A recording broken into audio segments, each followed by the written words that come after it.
la bienvenida a Iván Saquicela, expresidente de la Corte Nacional de Justicia, para seguir analizando esta situación complicada de la justicia en el Ecuador, que digamos con estas acciones y este manejo que ha tenido el ministro del Interior, sobre todo para cuestionar y señalar operadores de justicia, servidores judiciales, ha causado revuelo. ¿Qué le parece a usted esa actitud? Empecemos por ahí. Buen día. Buenos días, mucho gusto, la oportunidad de poder dialogar. Yo creo que hay algo que es indiscutible y que tenemos que asumirlo, no solamente como Estado, sino como sociedad ecuatoriana. Definitivamente hay problemas en la justicia del Ecuador, existe una crisis, hay situaciones que se vuelven intolerables. Y yo no dudo de que el gobierno tiene el sincero propósito de combatir la criminalidad y, entre otras cosas, pretender como objetivo nacional transformar la justicia. Pero claro, lo que sí es necesario es de que hay que tener ciertos cuidados, porque se suele decir no vaya a ser que el remedio sea peor que la enfermedad. ¿En qué sentido? En que los procedimientos que se deban hacer sencillamente cuiden los principios fundamentales de un sistema democrático que tienen que ver con la independencia judicial.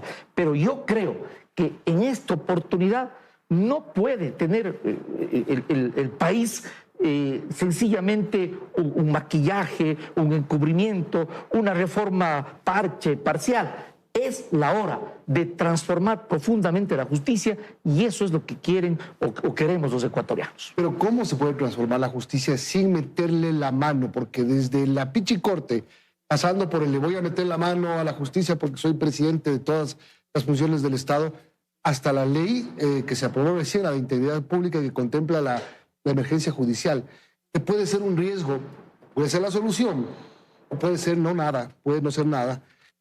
¿Cómo hacemos? Creo que hay algunos temas allí. Mire usted, por ejemplo, un aspecto fundamental que yo veo que se ha ido dejando de lado, lo que tiene que ver con el Consejo de la Judicatura, es decir, una reforma profunda a la estructura del Poder Judicial. No puede ser, no existe una verdadera institucionalidad. Un Consejo de la Judicatura integrado por vocales que están prorrogados en las funciones, tanto tiempo que no se han nombrado a los vocales del Consejo, que no se han enviado las ternas, la Corte Nacional de Justicia que no está integrado con jueces titulares, más allá del esfuerzo que hacen los jueces temporales, no ha habido evaluaciones, no ha habido nombramiento de jueces, no hay suficiente personal. Es decir, ¿qué es lo que creo? Primer aspecto, definitivamente retomar la propuesta misma del gobierno de una reforma constitucional en materia de justicia. Tiene que reestructurarse el Consejo de la Judicatura. ¿Hacerlo qué? ¿Cómo? ¿Cómo reestructurar? Un consejo además de prorrogado incompleto, porque funciona con 3 de 5. Si a alguien no le gusta algo, solamente con no ir ya no da acuerdo. Eso no puede suceder en el país. Mire, yo tengo la tesis de que el Consejo de la Judicatura o debe desaparecer o cuando menos una reforma así como está concebido. Tiene que ser un órgano eminentemente administrativo de la función judicial. En otros países, el presidente de la Corte Suprema preside el Consejo de la Judicatura. ¿Y esto por qué? Porque es evidente, es indiscutible cómo a lo largo de la historia del país han habido, como usted bien ha dicho, metidas de manos en la justicia a través del poder político. ¿Cómo? Con el Consejo de la Judicatura. Entonces, ese es un primer aspecto. Segundo, yo creo que así como hay corrupción, hay jueces y fiscales honestos que no deben temer a la evaluación.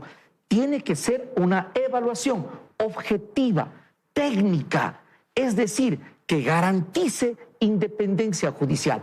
Y un tercer aspecto, yo hace unos días pude escuchar con complacencia que se convocó a una mesa interinstitucional por la seguridad por parte del presidente del Consejo de la Judicatura. Pero mire, esto no puede quedar simplemente en hacer seguimiento de algunas causas que tengan un interés o un impacto mediático, porque eso justamente daría la impresión que simplemente es dar respuestas a la ciudadanía cuando hay algún tema de interés. Tiene que esta mesa interinstitucional convertirse en una tarea permanente de ellos, de un Estado unido, consolidado, para transformar la justicia.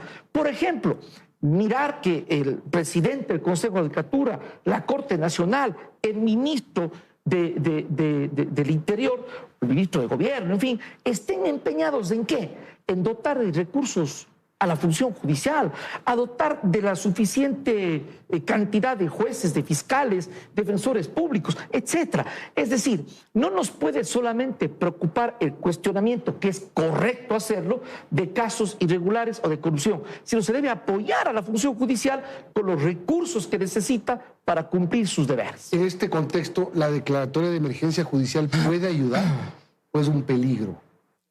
Yo creo que puede ayudar, debe ayudar, salvo una situación que yo creo que se debe reflexionar muy bien, porque hay experiencias pasadas que tienen que ver con el nombramiento de jueces de una forma excepcional, sin estabilidad.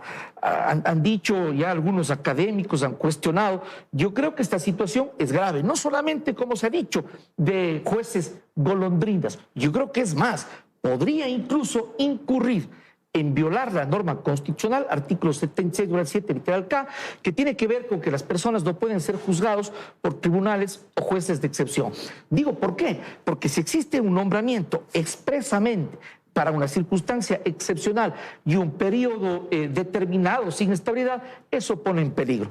No dudo que haya que transformar la justicia. No tengo la menor duda de que el gobierno, la Asamblea Nacional van en ese propósito y todos debemos apoyar. Pero no hay que cometer estos errores porque eso va a costar. Mire usted cómo, y hay precedentes. La Corte Interamericana de Derechos Humanos, cuando se cesó por parte del Congreso Nacional de aquel entonces a la Corte Suprema de Justicia. La última evaluación, en aquella época yo era juez de la Corte Nacional, en el año 2019 por parte del Consejo de la Judicatura. ¿Que fue evaluado? Claro, y la Corte Constitucional declaró inconstitucional aquella evaluación.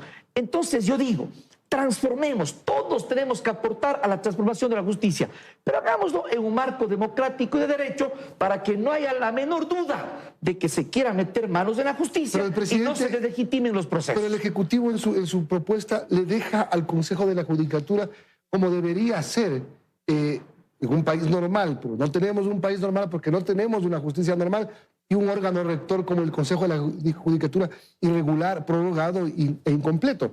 Se deja en manos del presidente del Consejo de la Judicatura. Eso normalmente debería estar bien. O sea, no debería dar para sospecha, a menos que el presidente del Consejo de la Judicatura, cualquiera que sea, se convierta en un cómplice del presidente de la República, cualquiera que sea. Yo creo que las autoridades del sector justicia, y en este caso el Consejo de la Judicatura, tienen que legitimarse sus actuaciones y dar muestras de un actuar independiente. Por otra parte, yo creo que no hay problema en que en el modelo constitucional actual el Consejo de la Judicatura tenga que nombrar y evaluar a juez. Ese no es el problema. Lo que puede causar preocupación es de que ese nombramiento sea sin concurso de oposición y méritos y que no haya una auténtica carrera judicial. Es decir, ese tipo de aspectos se tienen que cuidar. Y no es porque sea una opinión mía, sino porque está en la Constitución y son principios y valores fundamentales de un Estado democrático y de derecho. Pero de allí a oponerse a una transformación al sistema de justicia, a negar una crisis o corrupción en la función judicial, hay una enorme distancia. Doctor, hay que asumirlo, hay que combatir las irregularidades, hay que transformar la justicia. Lo que pasa es que no ha habido cómo. El tema es que van 3 consejos de la Judicatura que no han podido llevar a cabo el concurso de jueces para llenar la Corte Nacional de Justicia. El antepenúltimo porque terminó preso y destituido. El otro porque no pudo, porque terminaron sus funciones y tampoco pudo sacar. Y este tampoco lo puede sacar. Por eso mismo es fundamental que se envíen las ternas para que se integre definitivamente el Consejo de la Judicatura. Eso es verdad, porque el Ejecutivo, por el lado del ministro de Gobierno, del Interior, critica a los jueces, critica la falta de celeridad de la justicia, no manda la terna tampoco para elegir a sus vocales. Tiene que enviarse la terna, claro. Tiene que estructurarse el Consejo de la Judicatura y un Consejo de la Judicatura que esté integrado por gente seria, profesional, técnica, para que justamente sus actuaciones y los procedimientos de transformar la justicia tengan legitimidad. Y de parte de los jueces lo propio, porque muchas veces se señala y se cuestiona actos irregulares de jueces y fiscales, de acuerdo, está bien, pero los propios jueces hacia el interno de la función judicial, yo fui parte de la función judicial, ¿qué es lo que se debe hacer? También contribuir. Sí, bueno, no somos todos, pero ¿saben qué? Nosotros también vamos a colaborar y a contribuir desde lo interno a defender a nuestra institución, al Poder Judicial. ¿Cómo? También cuestionando, también pidiendo y exigiendo que quienes actúan de forma irregular sean sancionados. Milton, ¿Hasta cuándo las injusticias de la justicia del Ecuador? ¿Hasta cuándo las irregularidades y la corrupción? ¿Hasta cuándo la política metida en la justicia ha sido una constante en todos los gobiernos? ¿Hasta cuándo? ¿Y cuál es la evidencia?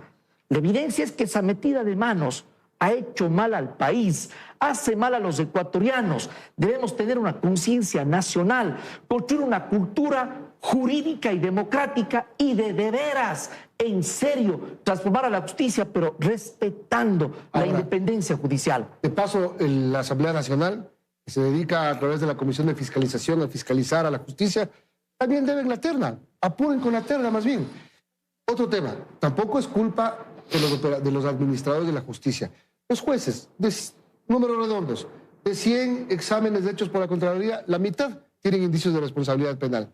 Hay un problema de corrupción también, de falta de honestidad de los operadores judiciales, doctor. Mire, eso es innegable, por eso digo, y se dice ya, es un lugar común, el manifestar que no se puede generalizar. Por ello, ¿qué es lo que corresponde? Obviamente no. Por ello, ¿qué es lo que corresponde? Una evaluación seria, objetiva, técnica. Es fundamental que asimismo los jueces y los fiscales, así como hay que cuestionar cuando hay actos irregulares, cuenten con el apoyo del Estado en los instrumentos que necesitan para trabajar, en la seguridad. Entonces yo lo que digo es que no debe interesar al país, al gobierno, al Estado en general, solamente el cuestionamiento cuando existen preocupaciones por algún caso irregular. No, la preocupación tiene que ser en la integralidad del sistema de justicia, que requiere una transformación con garantía de independencia judicial, combatiendo la corrupción, los actos irregulares. Por lo demás, yo lo que sí creo que hay que entender, y no solo los ciudadanos, sino sobre todo los hombres de derecho, los académicos, los profesionales, hay que entender que el Ecuador vive circunstancias extraordinarias. ¿Por qué digo esto? Porque si hay circunstancias extraordinarias en la criminalidad, en el narcotráfico, en la delincuencia organizada, entonces las respuestas del Estado, del gobierno, del sistema de justicia, tienen que estar a la altura de esas circunstancias. También necesitamos instrumentos fuertes, enérgicos, respuestas extraordinarias. Digo esto porque muchas veces se pretende criticar, perdón, absolutamente toda normativa, toda acción. No, más bien estemos conscientes de que los procedimientos comunes, ordinarios, las normas de siempre u ordinarias no han dado resultado. Es necesario un mensaje fuerte, enérgico. Por ejemplo, la situación del ciudadano alias Fito. ¡Qué bien!